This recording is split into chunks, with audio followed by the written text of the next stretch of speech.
Assalamualaikum warahmatullahi wabarakatuh. Nama saya Pranova Ardi Adalah kelas 11 PS2, nomor absen 26. Saya akan membacakan naskah monolog tentang nasib sel seorang badut karya Agus Nur. Tak ada yang lebih sial dari seorang yang ingin melucu, tapi sama sekali tak lucu. Jangankan orang lain tertawa, saya sendiri tak tertawa oleh lucuan saya. Mungkin kalian menyangka menjadi badut adalah pekerjaan paling gampang. Tinggal bertingkah kocak dan orang akan tertawa. Bila kalian menjadi saya, kalian akan mengerti tak gampang membuat orang tertawa. Apalagi ketika kamu sedang tidak ingin tertawa. Lagi pula di zaman ketika orang-orang gampang tersinggung dan marah, membuat lelucon tidaklah semudah yang kalian bayangkan. Bisa-bisa karena lelucon kamu bisa dibicarakan, dianggap menghina dan mencemarkan nama baik. Kawan baik saya, seorang pelawak, dipenjara hanya karena membahayakan lelucon, yang kemudian dianggap menghina. Dia bercerita tentang seorang yang memanjat pohon kelapa pada jam 10 pagi. Dan dari atas pohon kelapa, orang itu mengumandangkan azan subuh. Tentu saja itu membuat gempar seluruh kampung. Orang-orang langsung berbondongan mendatangi orang itu, berteriak-teriak menghujatnya. Bahkan ada yang ingin membunuhnya. "Dasar kafir, turun kamu!" Begitu orang-orang kamu berteriak marah, berani-beraninya kamu melakukan penghinaan. Azan subuh jam 10 pagi. Dasar orang aneh, kafir. Tapi dengan tenang, orang itu menjawab, "Loh, siapa yang aneh? Siapa yang kafir? Coba kalian pikir. Saya azan subuh jam 4 di masjid, tapi tak ada satupun kalian yang datang ke masjid. Begitu saya azan subuh jam 10, kok kalian pada tak tangan? Coba kalian pikir, siapa yang gak taat? Siapa yang aneh? Siapa yang kafir?" Orang kok gampang mengkafir-kafirkan orang hanya karena berbeda menjadi bermusuhan. Sekarang orang sepertinya sedang bertengkar. Kalau Descartes bilang, "Aku berpikir, maka aku ada." Orang sekarang seperti bilang, "Aku bertengkar, maka aku ada."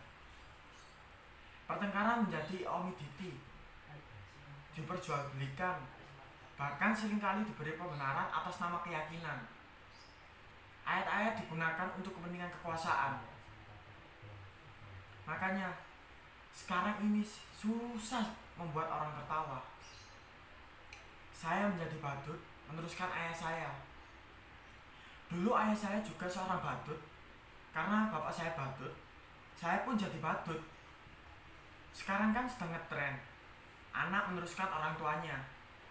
Kalau bapaknya presiden, ya anaknya pengen jadi presiden. Enggak deh, anaknya nyalon jadi gubernur. Bahkan ada yang nyalon jadi wali kota.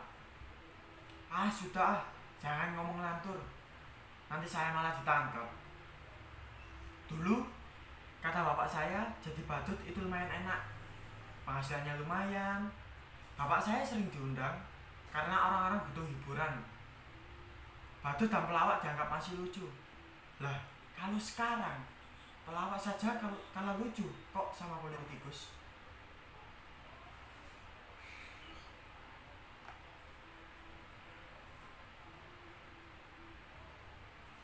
Aduh, aku gak nyangka kamu akan datang.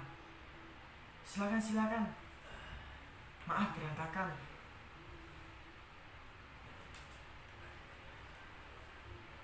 Mau minum apa? Atau mau makan apa?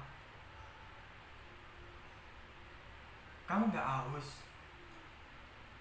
Gak lapar? Syukurlah. Kebetulan saya tak punya apa-apa, tapi bisa pesen GoFood kok. Tapi kamu yang bayar ya.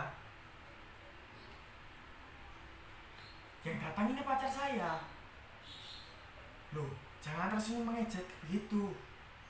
Badut kayak saya juga manusia, bisa falling in love dan punya pacar. Lihat itu, cantik kak, kan pacar saya. Namanya Raisa, lengkapnya Raisa Bayar. Terima kasih kamu mau menemui saya.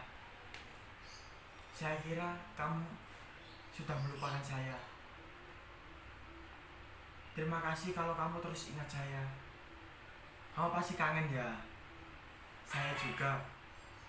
Rindu itu berat, kamu gak akan kuat. Biar aku saja.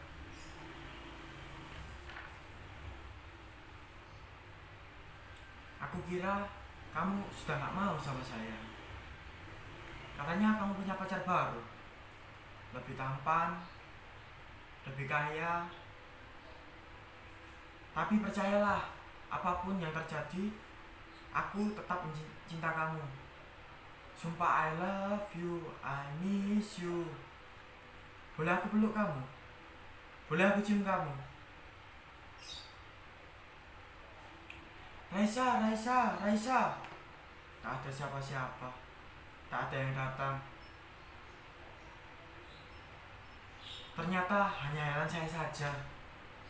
Gak ada pacar, saya batu jomblo. Coba kalian bayangkan betapa sialnya saya. Sudah jadi badut, jomblo pula. Nasib saya benar-benar ambiar. Percayalah, jadi badut itu berat. Kamu gak akan kuat. Biar saya saja. Kenapa kalian menatap saya seperti itu? Apa ada yang aneh dengan saya? Sudah saya katakan, saya ini orang yang sial. Tapi nasib memang aneh. Nasib selalu punya kejutan-kejutan yang tidak pernah saya duga. Kalian lihat penampilan saya, begitu keren dan perende kan? Gini saya berpakaian bagus, tapi sebenarnya saya tetaplah seorang badut. Saya sama sekali tak pernah memimpikan ini. Tapi barangkali inilah takdir saya. Suatu hari saya diminta untuk mengisi hiburan pada kampanye partai. Menurut saya, penampilan saya biasa-biasa saja, sama sekali tak lucu. Tapi entah kenapa, semua yang hadir tertawa. Saya hanya menjentikan jari seperti ini, tapi semua orang tertawa. Saya hanya mengangkat bokong saya, semua tertawa. Bahkan ketika saya hanya berdiri diam, semua orang makin tertawa terbahak-bahak. Mereka terhibur dengan penampilan saya yang begitu bodoh dan tolol. Sungguh, saya tak pernah merasa tolol saat itu.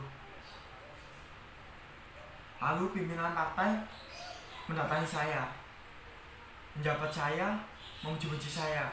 Katanya, saya adalah sosok yang karismatik. Saya punya bakat untuk disukai semua orang. Dan itulah kekuatan seorang pemimpin.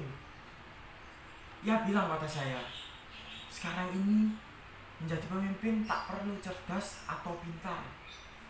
Yang penting disukai banyak orang. Demokrasi membuat seseorang menjadi pemimpin bukan lantaran kecerdasannya, tapi karena kemampuannya disukai banyak orang. Semakin banyak orang menyukaimu, memujamu, maka kamu akan menjadi pemimpin. Pendukungmu akan memujamu habis-habisan. Tak peduli kamu salah atau benar. Yang penting kamu tetap disukai banyak orang. Kamu boleh bohong atau ngibus sesukamu. Yang penting orang tetap percaya kamu dan menyukaimu. Dan kamu punya bakat besar seperti itu. Orang menertawaimu, tapi sesungguhnya mereka menyukaimu. Orang seperti kamulah yang dibutuhkan partai. Saya kemudian mereka danggani menjadi nesis seperti ini. Didaftarkan ikut pilkada. Padahal saya nggak tahu apa itu pilkada.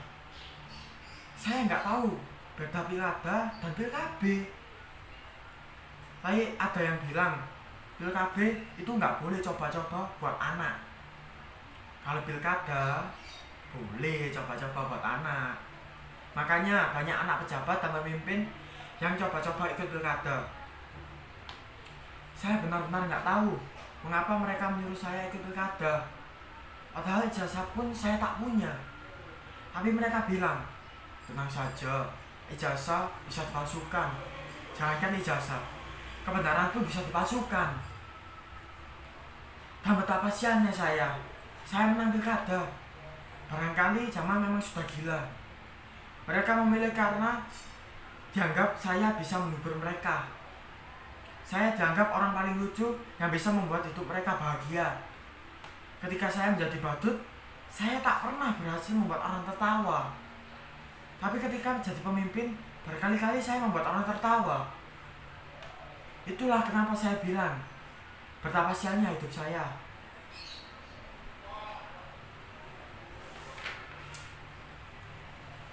Betapa sialnya hidup saya. Dulu menjadi badut, menjadi pemimpin pun tetap jadi badut. Badut yang bisa mereka atur, badut yang bisa mereka buat untuk hiburan. Sungguh saya memang badut yang sial. Percayalah, menjadi badut itu berat. Kamu gak akan kuat. Biar para pemimpin saja. Sekian dari saya. Terima kasih. Wassalamualaikum warahmatullahi wabarakatuh.